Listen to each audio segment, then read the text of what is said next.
और मुख्यमंत्री योगी आदित्यनाथ जनकपुरी में चुनावी सभा को संबोधित कर रहे हैं। सीधे आपको लिए चलते हैं। 44 वर्ष की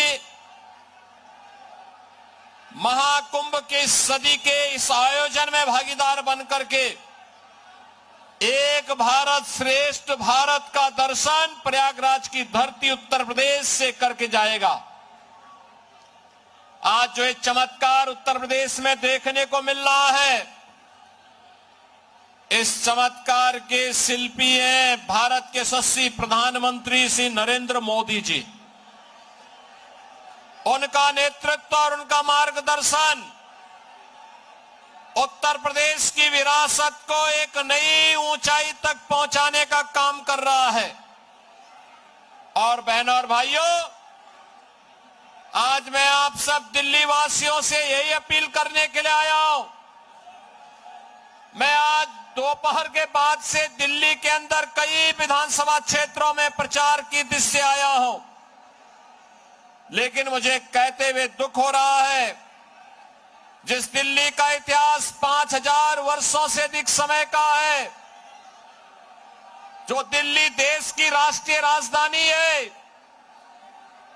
जो दिल्ली 5000 वर्ष पहले अपने वैभव के लिए इटलाती थी, आज वहां पर पिछले 10 वर्ष के अंदर उस दिल्ली को यहां पर आम आदमी पार्टी की केजरीवाल के नेतृत्व की सरकार ने नरक बना दिया है, नारकी बना दिया है। मैं देख करके भौचक था।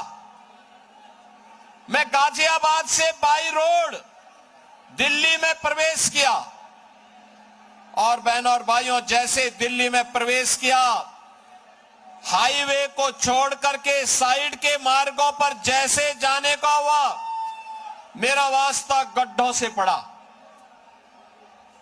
सड़कों पर बहते हुए सीवर से पड़ा,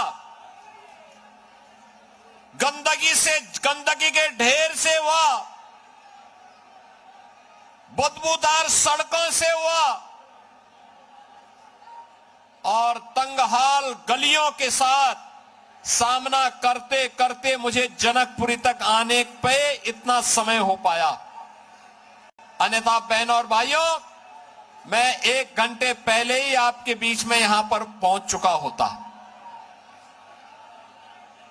यानी पिछले 10 वर्ष के अंदर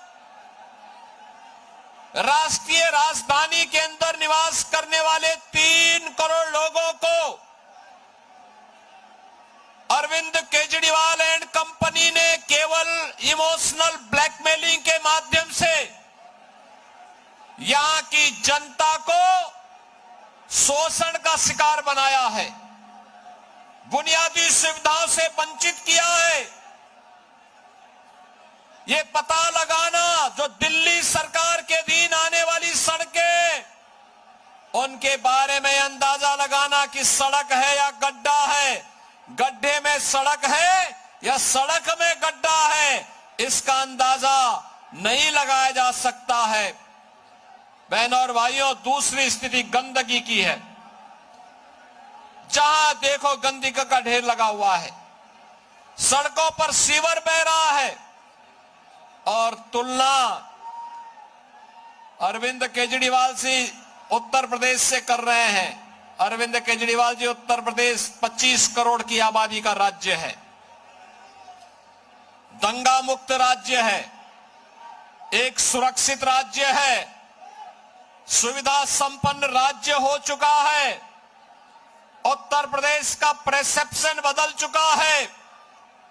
आज वह नए भारत की यात्रा में प्रधानमंत्री मोदी जी के विजन को आगे बढ़ाते हुए से मिशन मान करके तेजी के साथ विकास की नई प्रतिमान को स्थापित करते हुए आज उत्तर प्रदेश देश की बड़ी आर्थिक शक्ति के रूप में उभर रहा है।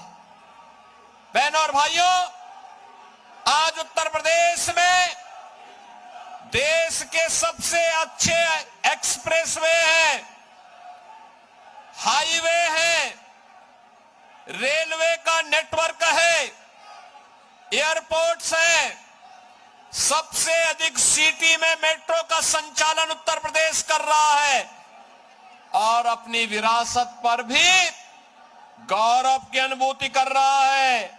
प्रयागराज महाकुंभ की तो मैं चर्चा कर रहा था। मां गंगा का निर्मल और अविरल जल प्रयागराज में आने वाले श्रद्धालुओं को अभिभूत कर रहा है। संतों का, श्रद्धालुओं का आशीर्वाद मोदी जी के साथ जुड़ रहा है, क्योंकि मां गंगा अविरल और निर्मल हुई है, इसलिए क्योंकि मोदी जी ने नमामि गंगे परियोजना को प्रधानमंत्री बनने के बाद लागू कर दिया था। लेकिन मुझे कहने में कोई संकोच नहीं, कोई संकोच नहीं कि जो उत्तर प्रदेश में गंगा, मां गंगा अविरल और निर्मल होकर के बह रही है, उसी उत्तर प्रदेश में मथुरा वृंदावन में दिल्ली की यमुना नदी का पानी एक गंदे नाले के रूप में तब्दील हो करके वहां पर केजरीवाल सरकार के पापों का भुक्तभोगी मथुरा वृंदावन के श्रद्धालुओं को बनना पड़ रहा है। बहनों और भाइयों, इन्होंने दिल्ली को क्या बना दिया है? जिस दिल्ली को विकास के नए नए प्रतिमान स्थापित करने चाहिए थे, वह दिल्ली आज बुनियादी सुविधाओं के लिए तरस रहा है। केवल प्रलोभन के झूठे वादे करते हुए इन्होंने यहां के नौजवानों के भविष्य के साथ खिलवाड़ किया है। जनता जनार्दन को बुनियादी सुविधाओं से त्रस्त किया है और मैं आपसे यही अपील करने के लिए आया हूं। ये विकास की बात करते हैं, बुनियादी सुविधाएं देखनी हो या इंफ्रास्ट्रक्चर देखना हो, एनसीआर से जुड़े हुए उत्तर प्रदेश के जनपदों को ही देख लें। गाजियाबाद हो या नोएडा, याद करिए ओखला औद्योगिक क्षेत्र दिल्ली में है, लेकिन वहां पिछले 10 वर्ष के अंदर कोई निवेश नहीं हुआ। वहां पर कोई निवेश नहीं हुआ, कोई बुनियादी सुविधा नहीं, उद्योग बंद हो रहे हैं। वहां निवेश की बजाय केजरीवाल एंड कंपनी ने बांग्लादेशी घुसपैठियों और रोहिंग्या को वहां पर बसाने का काम कर दिया है। लेकिन बहनों और भाइयों, दूसरी ओर अगर आप आकर के देखेंगे न्यू ओखला के रूप में नोएडा और ग्रेटर नोएडा को, आपको जमीन आसमान का अंतर दिखाई देगा। देश का सबसे अच्छा निवेश का डेस्टिनेशन बनकर के नोएडा, ग्रेटर नोएडा उभरा है। दिल्ली के लोग अब निवास करने के लिए नोएडा में जा रहे हैं, निवेश करने के लिए भी नोएडा में जा रहे हैं। अब वे दिल्ली में नहीं रहना चाहते, क्योंकि दिल्ली की आम आदमी पार्टी की सरकार ने उन्हें बुनियादी सुविधाओं से वंचित किया है। आपने देखा होगा ये सरकार, जो आम आदमी पार्टी की पिछले 10 वर्षों से दिल्ली की जनता के साथ यहां पर धूर्ततापूर्ण व्यवहार कर रही है, इस सरकार ने, अरविंद केजरीवाल एंड कंपनी ने अपने गुरु सरदेव अन्ना हजारे को भी बेवकूफ बनाया था, उनको धोखा दिया। अन्ना हजारे को धोखा देने के बाद इस सरकार ने जो बातें कही थी जन लोकपाल लाने की,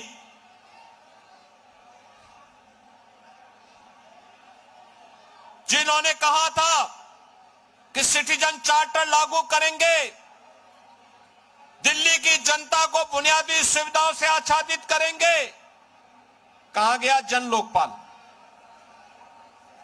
कहां गया जन लोकपाल? मैं पूछना चाहता हूं इनसे, इनकी कैबिनेट के 1 दर्जन से अधिक मंत्रियों पर भ्रष्टाचार के आरोप लगे हैं। केजरीवाल के साथ कई मंत्रियों को जेल की सलाखों के अंदर बंद होना पड़ा। और यही नहीं,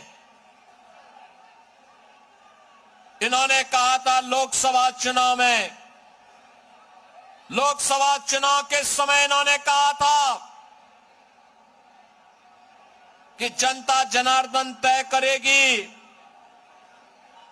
मैं जनता की अदालत में हूं और उस समय इन्होंने कहा था कि जनता तय करेगी कि मुझे इस्तीफा देना है कि नहीं देना है। बहनों और भाइयों, लोकसभा चुनाव में दिल्ली की सातों सीटें मोदी जी के कमल चुनाव चिन्ह पर देकर के दिल्ली की जनता ने अपना फैसला सुना दिया। लेकिन बहनों और भाइयों, न तो यह केजरीवाल एंड कंपनी, न तो जनता जनार्दन से किए हुए वादे पर अक्सरशः सही उतर पा रही है और नई बुनियादी सुविधाओं को देने में यह सफल रही है, बल्कि दिल्ली के अंदर अराजकता को बढ़ावा देने का काम इन्होंने किया है। आप सब जानते हैं, दिल्ली के अंदर जामिया मिलिया के आसपास सैकड़ों एकड़ लैंड उत्तर प्रदेश सरकार के सिंचाई विभाग की है। वहां पर भी आम आदमी पार्टी के जुड़े हुए पदाधिकारी और विधायकों ने तमाम जमीनों पर बांग्लादेशियों को जबरन बसाने का काम कर दिया था, अवैध कब्जे कर दिए थे, निर्माण कर दिए थे। मैंने कई बार दिल्ली की सरकार से कहा कि भाई ये अवैध कब्जा उत्तर प्रदेश की जमीन पर मत करो, मत करवाने दो, लेकिन जब ये नहीं माने, उन्होंने कोई सहयोग नहीं किया, तो बहनों और भाइयों, मुझे उत्तर प्रदेश से अपना बुलडोजर भेजना पड़ा था और बुलडोजर भेज करके मुझे फिर वो पूरी जमीन खाली करवानी पड़ी थी। और मैंने कहा है, दिल्ली को अगर किसी अच्छी दिल्ली के नागरिकों के लिए कोई सुविधा देने के लिए जमीन की आवश्यकता पड़ेगी, उत्तर प्रदेश सरकार जमीन देगी, लेकिन विदेशी घुसपैठियों को 1 इंच जमीन नहीं देंगे, 1 इंच जमीन नहीं देंगे। आज उत्तर प्रदेश सुरक्षित है क्योंकि डबल इंजन की सरकार है। आज उत्तर प्रदेश सर्वाधिक मेट्रो चला रही है क्योंकि डबल इंजन की सरकार है। आज उत्तर प्रदेश के अंदर सबसे अधिक एक्सप्रेसवे है क्योंकि डबल इंजन की भारतीय जनता पार्टी की सरकार है। उत्तर प्रदेश के अंदर सबसे बड़ा हाईवे का नेटवर्क है इसलिए क्योंकि डबल इंजन की भारतीय जनता पार्टी की सरकार है। उत्तर प्रदेश के पास रेलवे का सबसे बड़ा नेटवर्क है इसलिए क्योंकि डबल इंजन की भारतीय जनता पार्टी की सरकार है। उत्तर प्रदेश के पास रेलवे का सबसे बड़ा नेटवर्क है इसलिए क्योंकि उत्तर प्रदेश में डबल इंजन की भाजपा की सरकार है। उत्तर प्रदेश आज इंडस्ट्रियल इन्वेस्टमेंट का सबसे बड़े हब के रूप में स्थापित हो रहा है क्योंकि डबल इंजन की भाजपा की सरकार है। लॉजिस्टिक हब के रूप में उत्तर प्रदेश स्थापित हो रहा है क्योंकि डबल इंजन की भाजपा की सरकार है। नए नए वर्ल्ड क्लास यूनिवर्सिटी बन रही है क्योंकि डबल इंजन की भाजपा की सरकार है और नौजवानों के लिए रोजगार के अवसर आगे बढ़ रहे हैं क्योंकि भाजपा की डबल इंजन की सरकार है।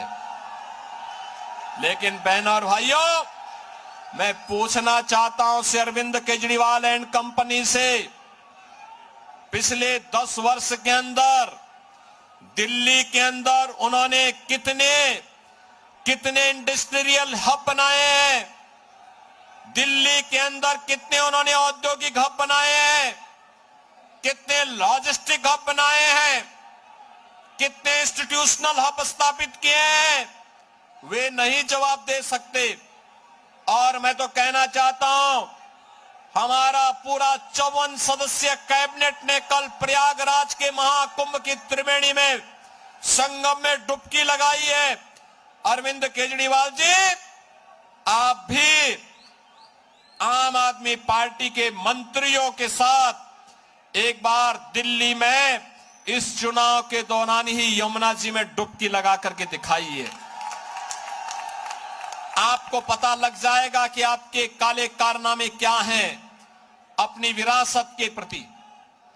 आप यहां पर पुजारियों को मानदेय देने की बात करके झूठे वायदे कर रहे हैं। आपने मौलवियों को, मुल्लाओं को तमाम पहले से आप उन्हें मानदेय देने की बात करते थे। आज वह देने में विफल है। तो ध्यान भटकाने के लिए पुजारियों का नाम लिया, लेकिन आप भूल गए बौद्ध भंते भी उसी श्रेणी में आते थे, उनका नाम आपने नहीं लिया। वाल्मीकि मंदिरों के पुजारी भी उसी श्रेणी में आते थे, आपने उनका नाम नहीं लिया।